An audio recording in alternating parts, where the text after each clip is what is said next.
سب topic number 4، اور وہ ہے بھائیو رمضان کے روزوں کے فدیہ اور اس کو مؤخر، یعنی رمضان کے روزے اگر ڈیلے کسی نے کرنے ہو تو اس سے متعلق صحیح احکام و مسائل کیا ہے، انشاءاللہ اس پہ ڈسکشن ہوگی۔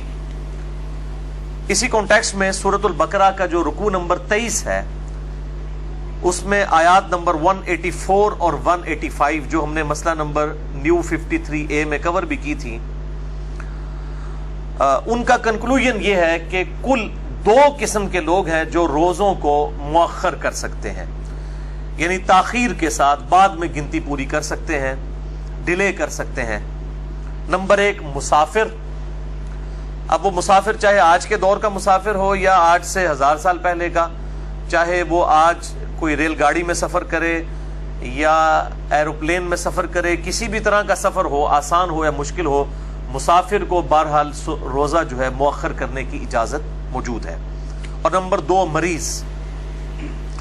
ایسا مریض کہ جو روزہ نہیں رکھ سکتا، وہ بھی اپنے روزے کو مؤخر کر سکتا ہے اگر اس کو امید ہے صحیح ہونے کی، اور اگر کوئی پرماننٹلی بیمار ہے یا بہت بوڑھا ہے تو پھر وہ روزے کی جگہ فدیہ دے لے گا اور وہ اس کے لیے کفایت کر جائے گا انشاءاللہ تعالی۔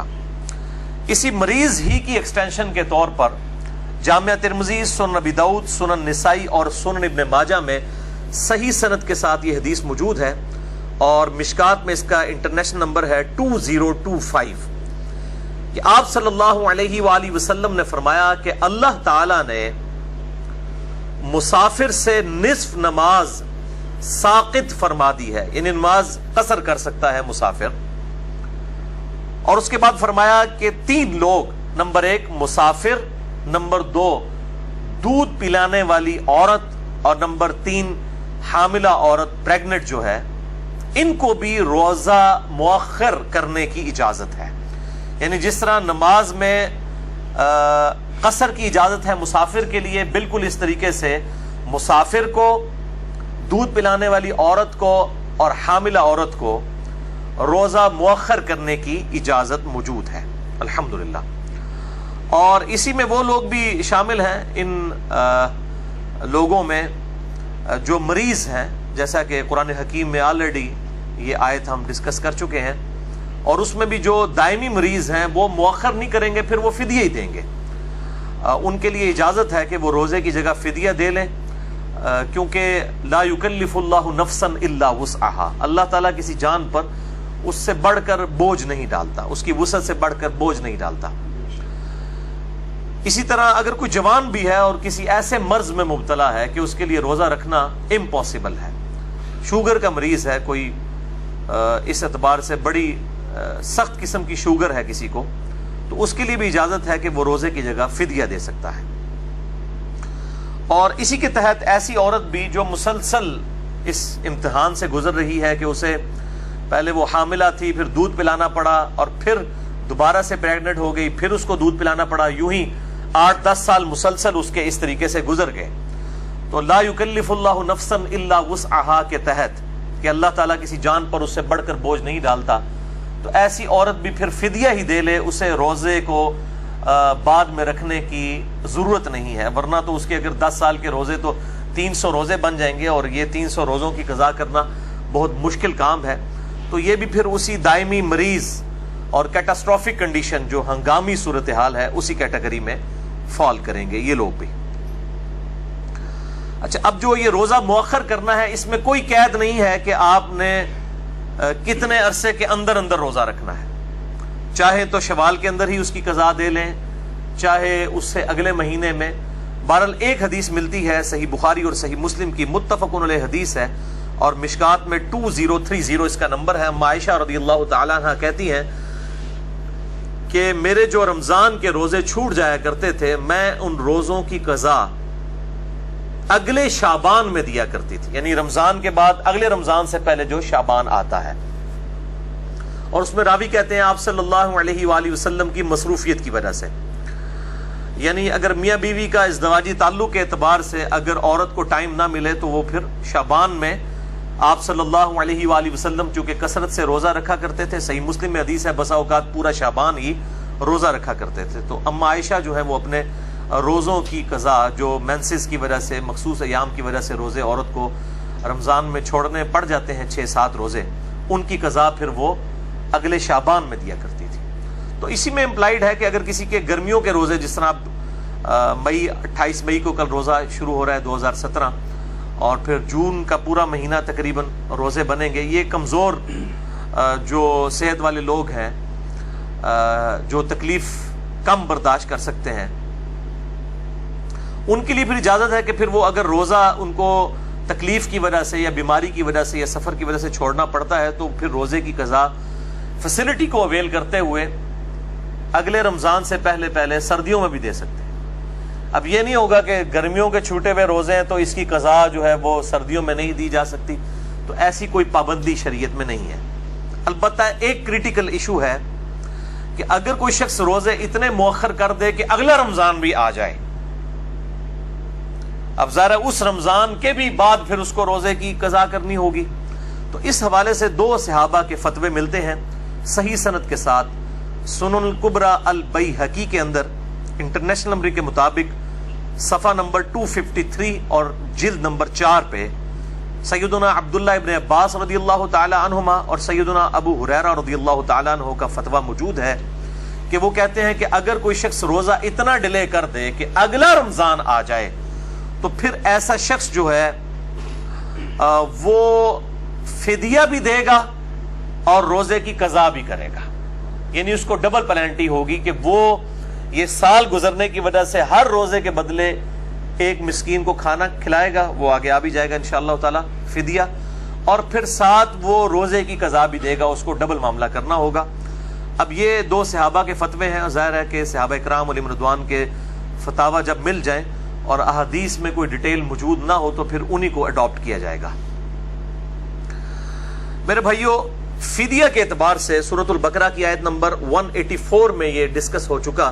اعوذ باللہ من الشیطان الرجیم وَعَلَى الَّذِينَ يُطِيقُونَهُ فِدْيَةٌ طَعَامُ مِسْكِين، کہ وہ لوگ جو بڑی مشکل سے ہی روزہ رکھنے پر قدرت رکھتے ہیں وہ فدیہ دے دیں مساکین کو، ایک روزے کے بدلے ایک مسکین کو کھانا کھلایا جائے۔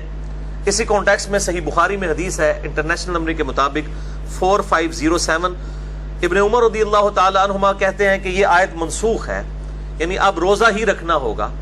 بہرحال اس کے مقابلے پر سیدنا عبداللہ ابن عباس کا قول ہے جس پہ امت کا اتفاق ہوا ہے، انٹرنیشنل نمبر کے مطابق صحیح بخاری میں 4505، ابن عباس کہتے ہیں کہ یہ آیت منسوخ نہیں ہے کہ وَعَلَى الَّذِينَ يُطِيقُونَهُ فِدْيَةٌ طَعَامُ مِسْكِين، بلکہ یہ اجازت اس بوڑھے اور بوڑھیا کے لیے ہے جو بڑھاپے کی کمزوری کے باعث روزہ نہ رکھ سکیں، کہ وہ اپنے روزے کے بدلے فدیہ دے سکتی ہیں یا دے سکتا ہے ایک مسکین کو۔ اور اسی میں وہ دائمی مریض بھی شامل ہوں گے، چاہے جوان ہو لیکن ان کا مرض اس نوعیت کا ہے کہ ٹھیک ہونے کی امید نہیں ہے اور اس مرض میں وہ روزہ نہیں رکھ سکتے، تو وہ بھی پھر ہمیشہ ہی ایک روزے کے بدلے ایک فدیہ دے لیا کریں۔ اور اسی کانٹیکسٹ میں صحیح بخاری میں تعلیقاً موجود ہے، اور یہ جتنی بھی روایتیں بخاری میں تعلیقاً آتی ہیں ان میں سے اکثر کی اسناد جو ہے المصنف ابن ابی شیبہ میں، اسی طریقے سے المصنف عبد الرزاق کے اندر اور سنن الکبریٰ البیہقی کے اندر، اور باقی کتابوں میں مل جاتی ہیں۔ بہرحال صحیح بخاری میں 4505 یہ ابن عباس کا جو قول ہے، اسی کی ہیڈنگ پہ تعلیقاً سیدنا انس ابن مالک رضی اللہ تعالیٰ عنہ کے بارے میں آتا ہے کہ انس ابن مالک رضی اللہ تعالیٰ عنہ جب بہت بوڑھے ہو گئے تھے، ان کی 110 سال عمر ہوئی ہے، جب بہت بوڑھے ہو گئے تھے یعنی 80 یا 90 پلس ہو گئے تھے، تو پھر وہ روزہ نہیں رکھا کرتے تھے، بلکہ ہر روزے کے بدلے ایک مسکین کو روزانہ کھانا کھلا دیا کرتے تھے، ایک وقت کا روٹی اور گوشت کے ساتھ۔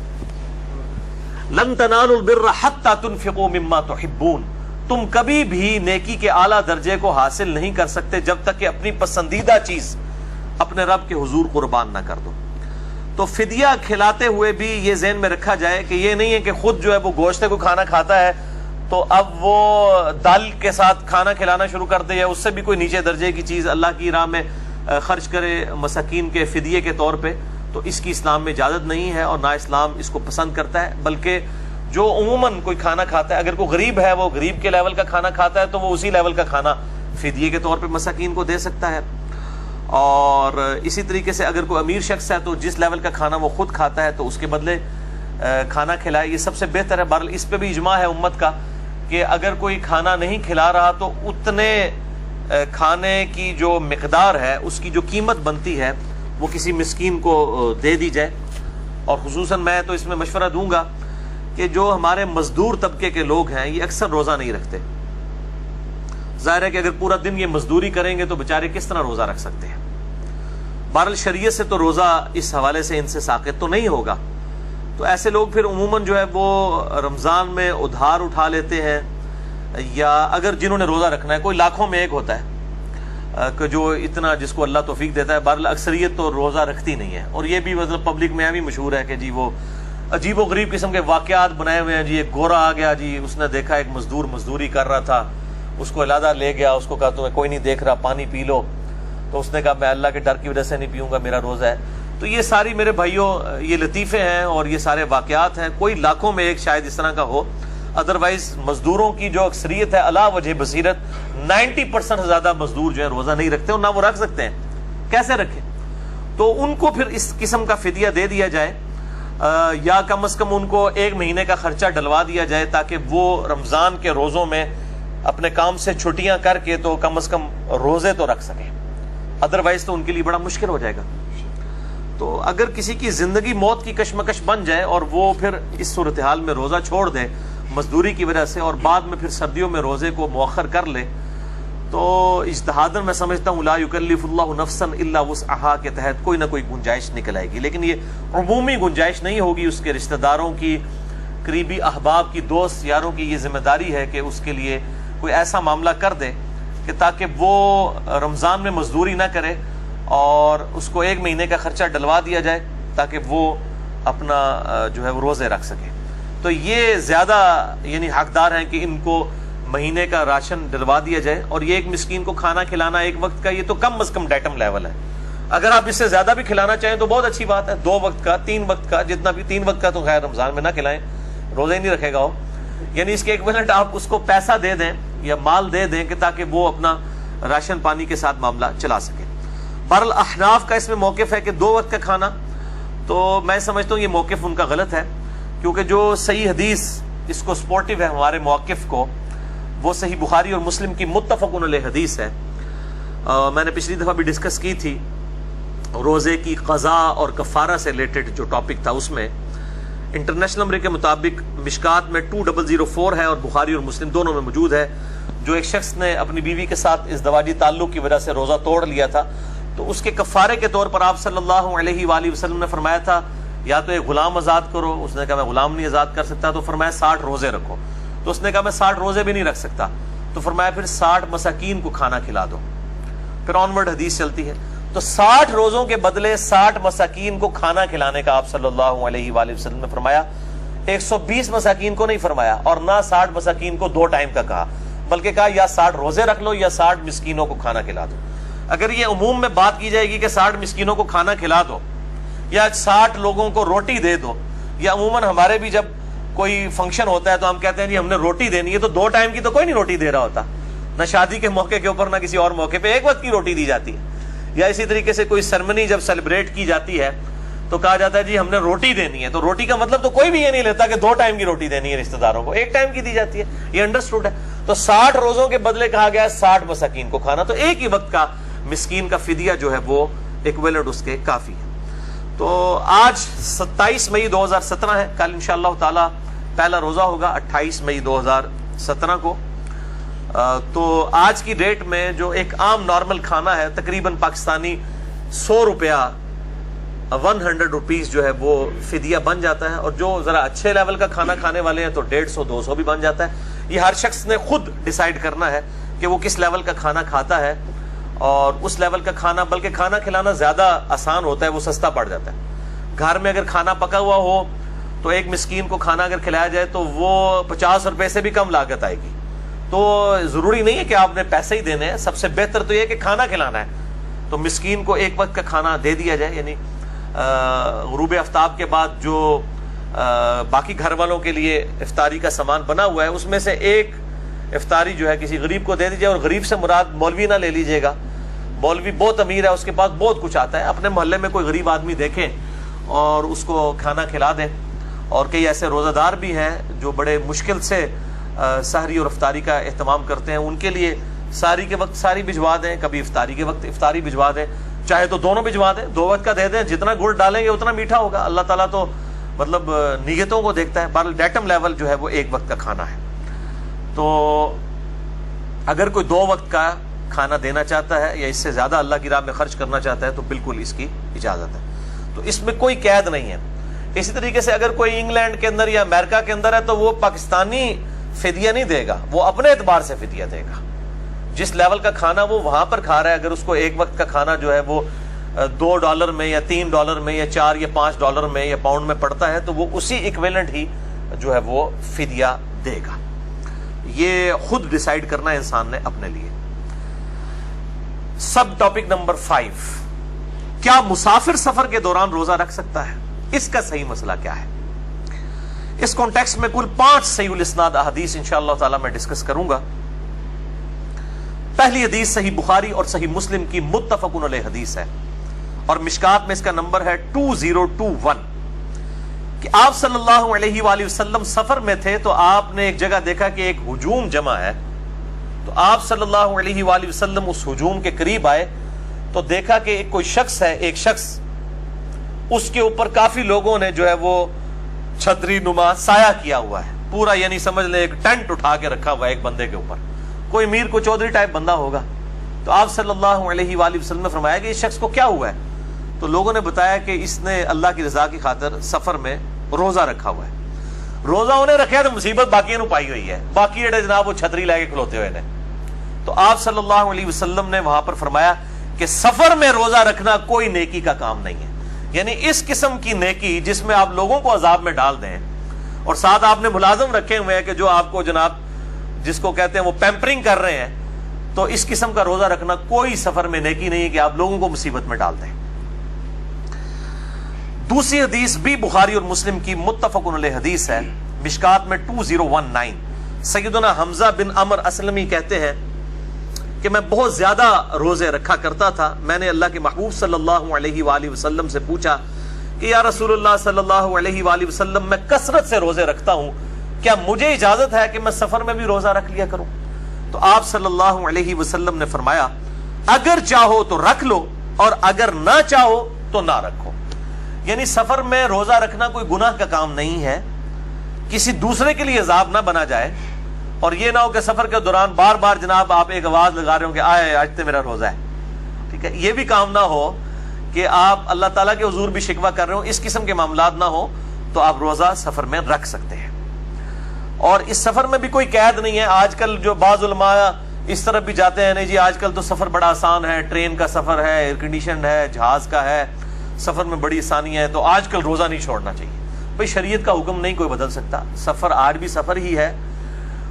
جہاز تک جانے کے لیے جو تردد کرنا پڑتا ہے پھر جہاز کے اندر، پھر بہرحال سفر ایک تھکاوٹ والا معاملہ تو کر ہی دیتا ہے، یہ اجازت موجود ہے. اسی طریقے سے جو رمضان کے اندر عمرے کے لیے جاتے ہیں وہ بیچارے بھی یہ سمجھ رہے ہوتے ہیں کہ شاید اب ہم چونکہ عمرے کے لیے جا رہے ہیں تو ہم نے لازمی روزہ رکھنا ہے ورنہ تو ہمارا عمرہ نہیں ہوگا. تو ایسا معاملہ نہیں ہے. عمرے کے لیے جو جا رہا ہے اگر اس کے اوقات ایسے بن رہے ہیں کہ وہاں پہ اتنی گرمی ہے تو وہ سفر میں روزہ چھوڑ دے.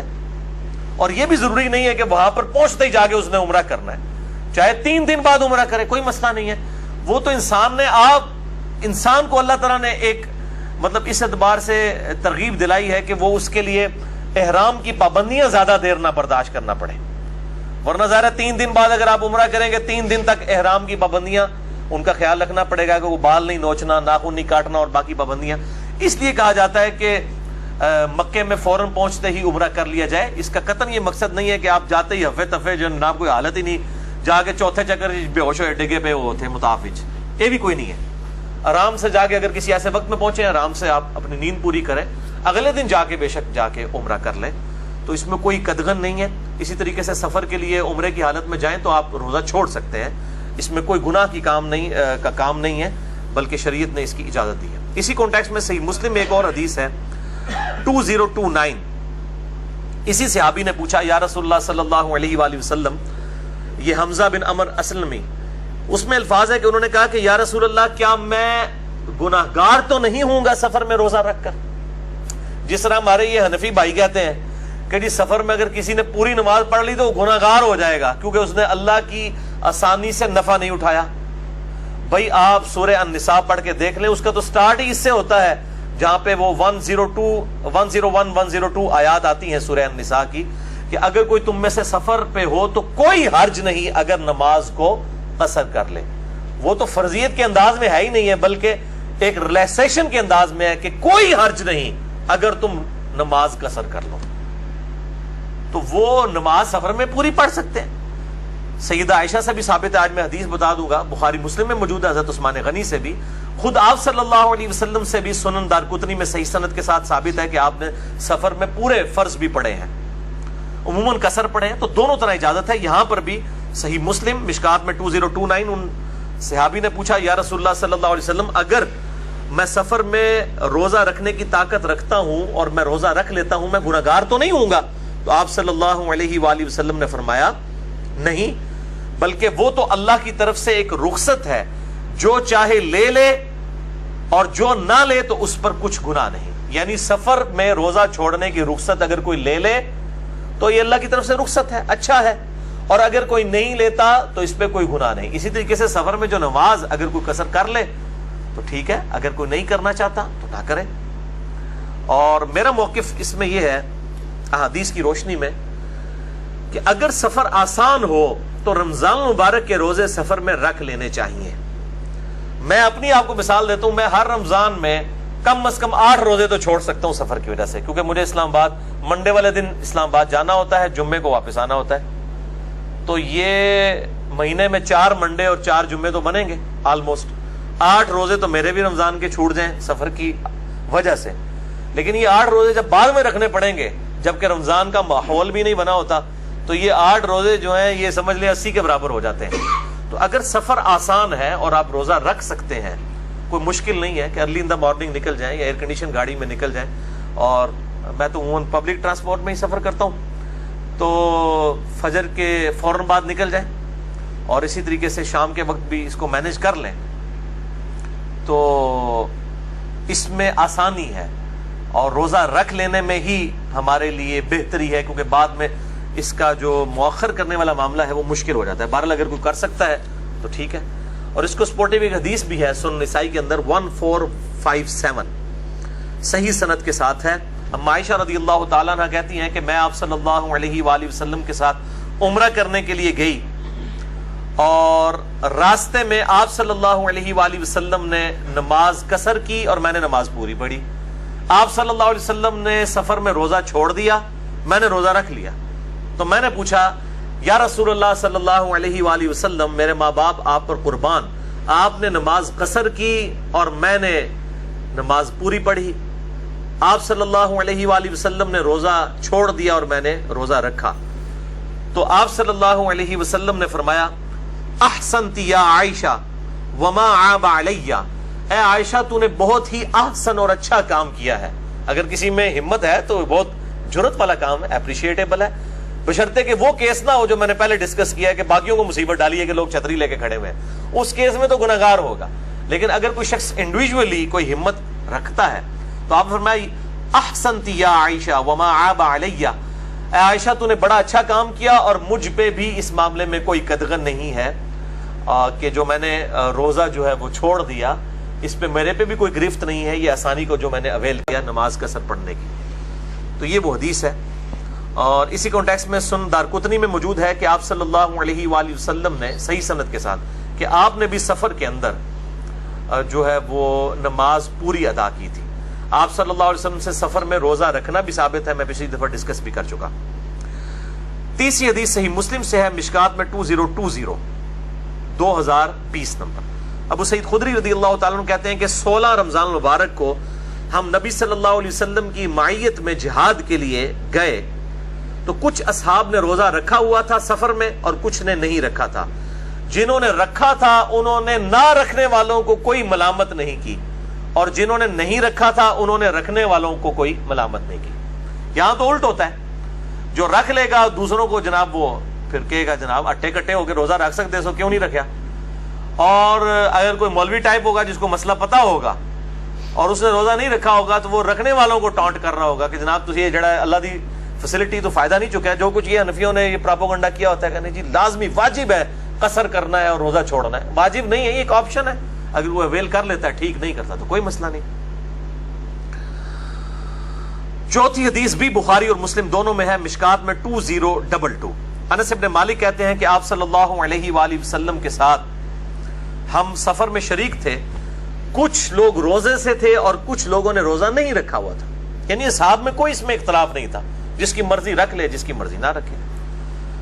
سخت گرم دن تھا. ایک جگہ ہم نے پڑاؤ کیا تو روزہ دار نڈھال ہو کر گر پڑے, جبکہ وہ اصحاب جنہوں نے روزہ نہیں رکھا ہوا تھا انہوں نے خیمے لگائے اور سواریوں کے لیے پانی کا اور روزہ داروں کے لیے روزے کی افطاری کا اہتمام ان اصحاب نے کیا جنہوں نے روزہ نہیں رکھا ہوا تھا. ظاہر ہے وہ طاقت میں تھے, انہوں نے خیمے لگائے, باقی تو ڈگ پہ کمزوری دی وجہ. تو آپ صلی اللہ علیہ وآلہ وسلم نے فرمایا آج روزہ نہ رکھنے والے لوگ اجر لے گئے. یعنی جنہوں نے سفر میں روزہ نہیں رکھا ہوا تھا وہ روزہ رکھنے والوں سے بھی بڑھ کے اجر لے گئے. کس طریقے سے؟ ایک تو انہوں نے فیسلٹی سے فائدہ اٹھایا, دوسرا جنہوں نے روزہ رکھا ہوا تھا وہ کمزور حالت میں تھے, ان کے حصے کا کام بھی کیا, تیسرا ان کی افطاری کا بندوبست بھی کیا. وہ آگے حدیث بھی آ جائے گی, اگر کسی نے کسی روزہ دار کا روزہ افطار کیا تو اس کو بھی ثواب مل جائے گا. تو یہ تینوں اعتبار سے انہوں نے زیادہ اجر کما لیا. پانچویں حدیث بھی بخاری اور مسلم دونوں میں ہے, مشکات میں 2023. ابن عباس کہتے ہیں کہ ہم مدینے سے مکہ کے لیے جب روانہ ہوئے تو مقام عصفان پر آپ صلی اللہ علیہ وآلہ وسلم نے پانی منگوا کر ہاتھوں کو یوں بلند کیا اور پیالہ اسی طریقے سے پبلکلی اٹھا کے آپ صلی اللہ علیہ وسلم نے پانی جو ہے وہ نوش فرما کے عصر کے وقت میں, صحیح مسلم میں موجود ہے, کہ روزہ اپنا توڑ دیا, افطار کر لیا. اور ساتھ ابن عباس کہتے ہیں کہ سفر میں آپ صلی اللہ علیہ وسلم روزہ رکھ بھی لیتے تھے اور چھوڑ بھی دیا کرتے تھے. اور اسی کا ایک طریق صحیح مسلم میں ہے, مشکات میں 2024 اور 2027, کہ فتح مکہ کے موقع پر یہ ایک ایسا موقع آیا کہ ظاہر صحابہ جہاد کے لیے جا رہے تھے, عین ممکن تھا کہ وہاں پر لڑائی بھی ہو جاتی, تو کمزور آدمی تو لڑائی نہیں لڑ سکتا. تو آپ صلی اللہ علیہ وآلہ وسلم نے جب دیکھا کہ کمزوری ہے اصحاب پہ اور آپ پہ خود بھی, تو عصر کے موقع پر آپ صلی اللہ علیہ وسلم نے پانی کا پیالہ منگوا کر پبلکلی یوں بلند کیا اور اپنا روزہ توڑ لیا. یہ اثر آپ حنفیوں والی اثر نہ سمجھیے گا کہ پیچھے 1-1.5 گھنٹے ہی رہ گیا ہے. یہ اثر وہ ہے جو کم از کم افطار میں ابھی 2 سے 2.5 گھنٹے پڑے ہوئے ہیں, اور ظاہر کریٹیکل وقت ہے. آپ صلی اللہ علیہ وآلہ وسلم نے روزے کو توڑ دیا, اور ظاہر اعلانیہ اس لیے کیا کہ باقی اصحاب بھی روزہ توڑ دیں. تو آپ صلی اللہ علیہ وآلہ وسلم کو بتایا گیا ابھی بھی کچھ لوگ ہیں جنہوں نے روزہ نہیں توڑا. تو اس حدیث کے مسلم شریف کے الفاظ ہیں, آپ صلی اللہ علیہ وسلم ناراض ہوئے اور آپ نے فرمایا وہ نافرمان لوگ ہیں, وہ نافرمان لوگ ہیں, 2 دفعہ فرمایا, جنہوں نے میرے اس طریقے پہ چلتے ہوئے اپنا روزہ نہیں توڑا. جنہوں نے نہیں توڑا وہ نافرمان ہے, اور توڑنے والے تابع فرمان ہیں. کیونکہ اب کریٹیکل سچویشن تھی, جنگ ہو سکتی تھی, اب نڈھال لوگوں نے تو پھر جا کے گر ہی جانا تھا, لڑنا کیا تھا. تو آپ صلی اللہ علیہ وآلہ وسلم نے روزہ توڑ دیا.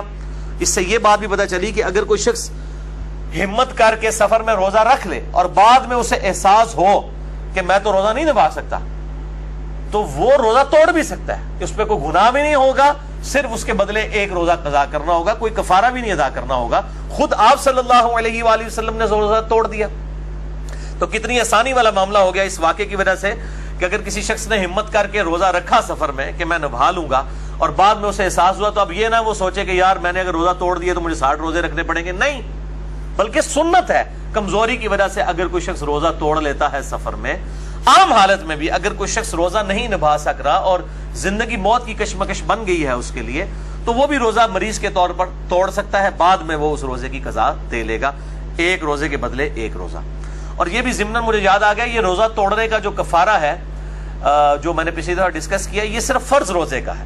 نفلی روزہ اگر کوئی توڑتا ہے تو نہ اس کی قضا ہے اور نہ کفارہ ہے, چونکہ ہے ہی نفلی عبادت تھی. یہ حنفی کہتے ہیں جی اب نفلی عبادت اگر کوئی توڑ دے تو وہ پھر اس پہ واجب ہو جاتا ہے کہ وہ پورا کرے. تو یہ بالکل غلط بات ہے. جو چیز خود ہی نفلی ہے وہ واجب کیسے ہو سکتی ہے؟ الا یہ کہ کوئی منت کا معاملہ ہو, وہ الگ ہے. تو اگر نفلی روزہ کوئی جان بوجھ کے توڑے کسی بھی طریقے سے, تو اس کے بدلے روزہ کوئی نہیں ہے. بلکہ آپ صلی اللہ علیہ وسلم سے بھی ثابت ہے، میں آگے ڈسکس بھی کروں گا۔ تو ان احادیث کی روشنی میں کل 3 رزلٹ نکلے۔ نمبر 1، سفر میں روزہ رکھنا زبردستی کوئی بہادری نہیں ہے، ہاں اگر کوئی رکھنا چاہتا ہے تو وہ رکھ لے، اس میں کوئی گناہ والا معاملہ نہیں، کسی اور کو تکلیف نہ دے۔ نمبر 2، اگر کوئی روزہ رکھ لے، جس طرح آج کل آسانی ہے روزہ رکھنے کے اعتبار سے سفر میں، تو وہ اپریشیٹیبل بھی ہے، اور اگر اس کو بعد میں احساس ہو جائے کہ میں نبھا نہیں پا رہا تو وہ روزہ توڑ بھی سکتا ہے۔ اور نمبر 3، اگر دوران سفر کسی کے لیے روزہ نبھانا مشکل ہو جائے اور وہ روزہ توڑ دے تو اس پہ کوئی کفارہ بھی نہیں ہے، صرف روزے کے بدلے ایک روزہ رکھے گا، اور وہ بھی اگر فرض روزہ توڑا اس کی قضا ہوگی، نفلی کی قضا نہیں ہے، اور گناہگار بھی نہیں ہوگا، بلکہ یہ سنت ہے۔ صحیح مسلم کے ریفرنس سے میں بیان کر چکا، بخاری میں بھی آیا ہے، مشکات میں 2023 2024 اور 2027 احادیث ہم ڈسکس کر چکے ہیں الحمدللہ۔